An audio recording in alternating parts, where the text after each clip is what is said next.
Filipino 9, Unang Markahan, Module 4, Sanaysay, kay Stella Zihan Diller. Ang araling ito ay nakaangkla sa MELCS o Most Essential Learning Competency. Sa pagtatapos ng aralin, ikaw ay inaasahang na ipaliliwanag ang salitang may higit sa isang kahulugan. Nasusuri ang sariling ideya at ideya ng iba kapag nakikita ang sarili sa katauhan ng nagsasalita. Nagagamit ang mga pang-ugnay sa pagpapahayag ng sariling pananaw. At naisusulat ang sariling opinyon sa mga dapat o hindi dapat taglayin ng isang kabataang Pilipino. Bago natin talakayin ang nilalaman ng sanaysay, bigyang kahulugan muna natin ang mga salita. Paglinang ng talasalitaan. Bigyang kahulugan natin ang mga salita na iyong mababasa sa sanaysay.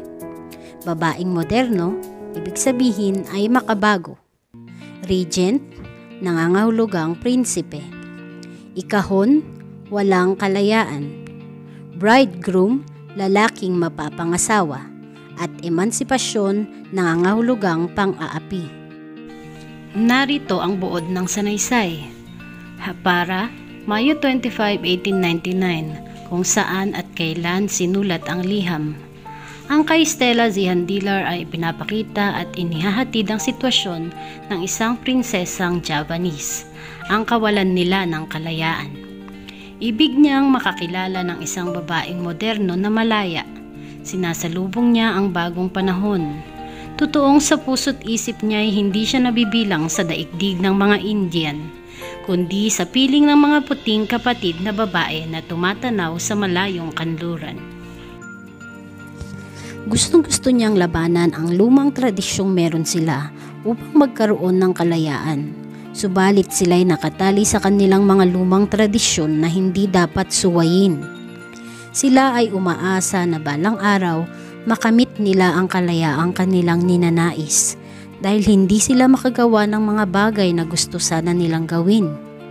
Ngunit sa kahigpitan ng kanilang tradisyon, wala silang magawa, kundi hintayin lamang ang tamang panahon kung kailan makakamit nila ang kalayaang nais nilang makuha. Ngunit baka pagkatapos ng 3 o 4 pang henerasyon, umaabot sa kanya ang tinig na galing sa malayong lupain. Ang malayo, marikit at bagong silang na Europe ay nagtutulak sa kanyang maghangad ng pagbabago sa kasalukuyang kalagayan. Kahit noong musmus pa siya ay may pang-akit na sa kanyang pandinig ang salitang emansipasyon. Panganay daw siya sa 3 babaeng anak ng regent ng Hapara na may 6 na kapatid na lalaki at babae.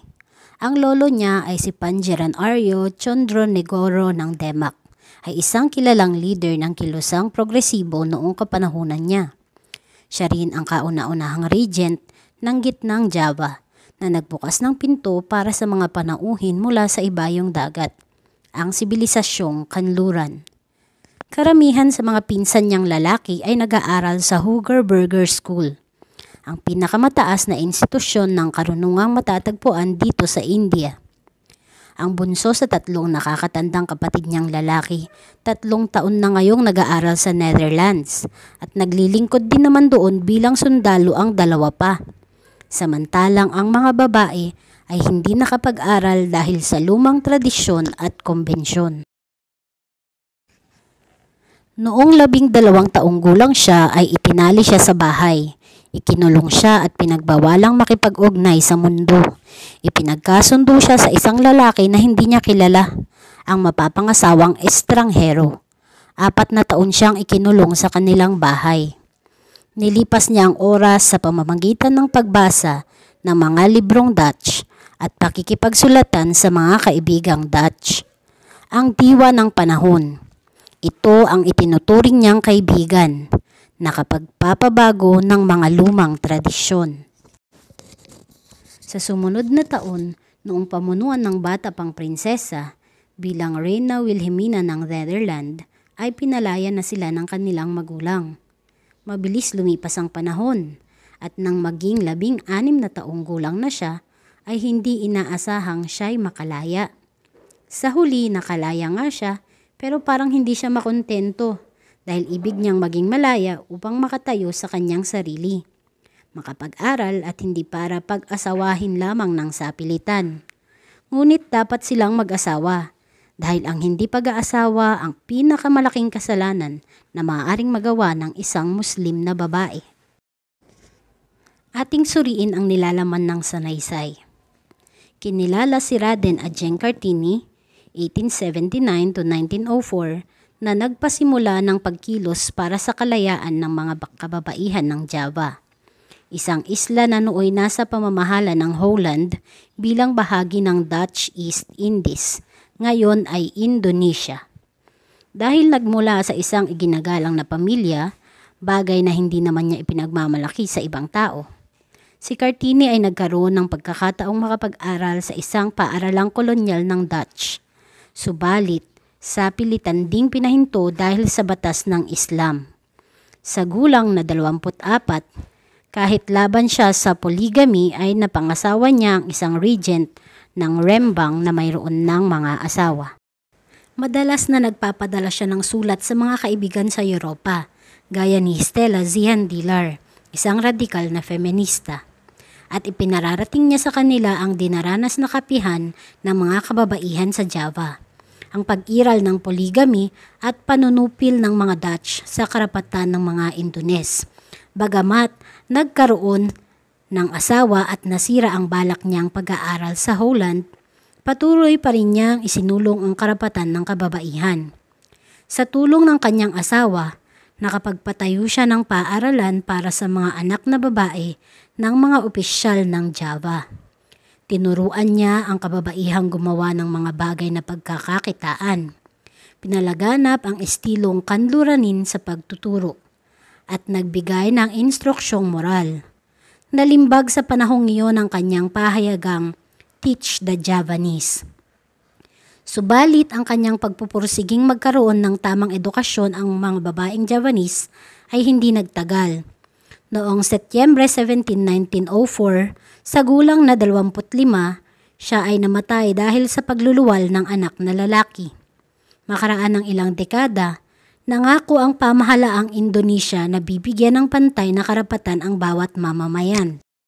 Opisyal na idiniklara ng kauna-unahang Pangulo ng Indonesia na si Pangulong Sukarno si Kartini bilang bayani. Ang Kartini Day ay patuloy na ipinagdiriwang tuwing ika-21 ng Abril, kanyang kaarawan, upang gunitain ang mga naiambag niya sa karapatan ng kababaihan. Ngayon naman ay dumako tayo sa pagsasanib ng gramatika at retorika. Talakayin natin ang mga pang-ugnay. Sa isang sanaysay, mabisang na ipapahayag ang mga pahayag o kaisipan sa tulong ng mga pang-ugnay. Narito ang 3 uri nito. Una, ang pangatnig. Pangalawa, ang pang-angkop. At pangatlo ay ang pang-ukol. Dumako tayo sa mga pangatnig. Ang pangatnig ay kilala rin sa Ingles bilang conjunction. Ito ay bahagi ng isang salitang nag-uugnay ng isang salita o kaisipan sa isa pang kaisipan sa loob ng pangungusap. Ang mga uri nito ay ang mga sumusunod. Ang una ay ang pamukod. Ginagamit ito sa pagbubukod. Ang mga halimbawa nito ay ang o, ni, maging. Halimbawa, tama o mali. Ang nagamit na pamukod ay ang o. Paninsay.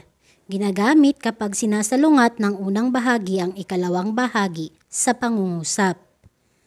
Ang mga halimbawa nito ay subalit, ngunit, bagamat, tatapwat at iba pa.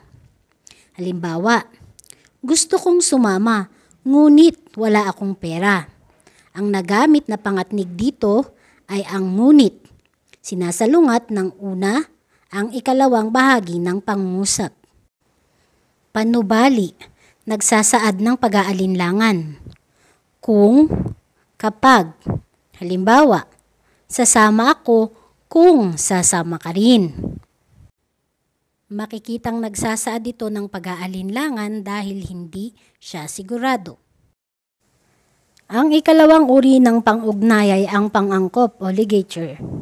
Ito ang mga katagang nag-uugnay sa panuring at sa mga salitang tinuturingan. Ito ay ang na, nang, at G. Una, ang na ay ginagamit kapag ang panuring ay nagtatapos sa katinig maliban sa N. Halimbawa, mabait na anak. Na ang ginamit na pang-angkop dahil ang unang salita ay nagtatapos sa katinig na titik T. Ang ikalawa naman ay ang nang. Ginagamit ito kapag ang sinusundang salita ay nagtatapos sa patinig. Halimbawa, dugong bughaw. Nang ang nagamit o NG dahil ang dugo ay nagtatapos sa patinig. At ang ikatlo naman ay ang G. Ginagamit naman ito kung ang sinusundang salita ay nagtatapos sa N. Halimbawa, halamang malago. G ang ginamit dahil ang unang salita ay nagtapos sa N, halaman. At ang ikatlong uri ng pang-ugnay ay ang pang-ukol o preposition. Ito ay isang uri ng pang-ugnay na nagsasaad ng kaugnayan ng pangalan o panghalip sa iba pang salita sa pangungusap. Ang mga ito ay ang para sa o para kay, ukol sa o ukol kay, ayon sa, ayon kay, tungkol sa, tungkol kay, laban sa, laban kay, at may mga iba pa. Halimbawa, para sa akin, naniniwala ako na ang pagbabago ay magsisimula sa ating sarili. At dito na nagtatapos ang ating aralin. Maraming salamat! Sana ay mas nakatulong ito upang maunawaan mo ang nilalaman ng aralin.